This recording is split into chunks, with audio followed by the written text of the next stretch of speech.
Meet 39-year-old Viktor, who fought as a mercenary with Russia's Wagner group in Bakhmut. When Viktor returned from the war, he tried to get a job as an Omon riot police officer. However, he says he was rejected after the required psychological test found that he had a severe PTSD. Despite this, Viktor maintains that he feels quite calm and well. When asked how did experts in Oman determine that you have a severe PTSD, Viktor said that, well, they asked me why I wanted to become a riot police officer. I responded that I wanted access to weapons, good guys around me, and some good old-fashioned violence. After getting rejected by Russian riot police, Viktor started to work as a teacher in Yekaterinburg's Turtle Dove Sunday School in September 2023. Viktor also now carries a knife to all of his Sunday school lessons as he doesn't feel like himself without a weapon, or as he puts it, if I need to, I'll kill someone with my bare hands, but I feel calmer with my knife. According to Sunday school's singing teacher Maria, Viktor is a calm and knowledgeable teacher who can always find the right words when talking to children. He works for free, she says, because it's a labor of love. Or let's take Artyom, a 31-year-old former Wagner Group fighter who also describes his time at war as a positive experience. He tells People of Baikal, the newspaper that interviewed him, that he returned from Ukraine with a sense that he had a duty to serve people. In 2013, Artyom had been sentenced to 14 years in prison after he and a friend killed a family of 3 to steal their savings. They also tortured the family before killing them. After his participation in the special military operation, he began working as a social coordinator at a regional branch of a pro-war charity foundation called Defenders of the Fatherland.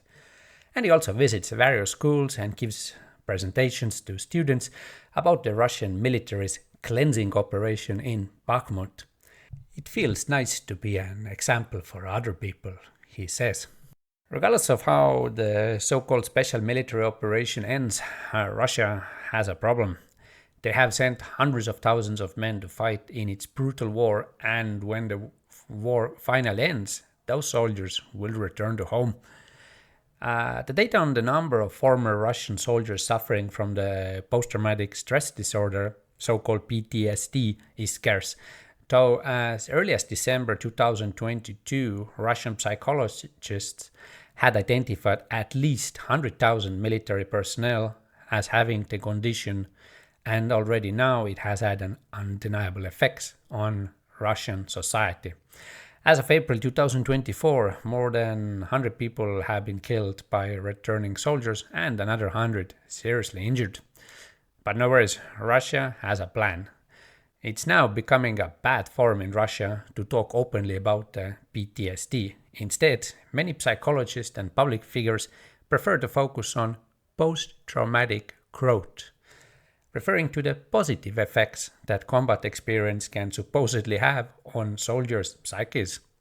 Russian psychologist Mikhail Reshetnikov, on his interview to People of Baikal newspaper, urges to focus on positive examples of former Russian soldiers rather than on those with symptoms of PTSD. He claims that the dangers of battlefield trauma are greatly exaggerated, arguing that what doesn't kill you makes you stronger. War doesn't just traumatize people, it also heals them, adds Vasily Langovoy, another Russian psychologist. He lists many positive personal changes soldiers can experience after going to war, which include decisiveness, better workplace performance, quicker reaction times, control over their fears, increased sexual desire for their wives, and more. According to Langovoy, all of these changes are evidence that some military personnel experience post-traumatic growth rather than the ugly PTSD. Tatiana Urchivkova, a psychologist from Moscow, compares going to war to the process of tempering the steel. Stress can cause a person either to break down or to become steel, she says. And we never know which it will be. But many soldiers' wives have told me that their husbands returned from the front more heroic and more responsible and began exhibiting their best masculine qualities. Since the start of the full-scale war against Ukraine, Russian state media has reported extensively on the good deeds of former soldiers. News stories have described returning soldiers rescuing a person from a fire, finding an elderly man lost in the woods, and providing life-saving first aid on a plane, among other things. Other reports, as our two examples, we started with have portrayed veterans as thriving in the civilian world, whether by becoming farmers, going to college, playing professional sports, or running for office. Those stories rarely mention their subjects experiencing any negative psychological effects from their time on the battlefield. On the contrary, former soldiers are often quoted as saying that the war has led them to reevaluate their lives and given them newfound sense of purpose. How well all those hundreds of thousands war heroes actually integrate back to civilian lives once the war does end remains to be seen. But at least for now, for Russia, PTSD does not really exist, or if it does, then it's a positive thing.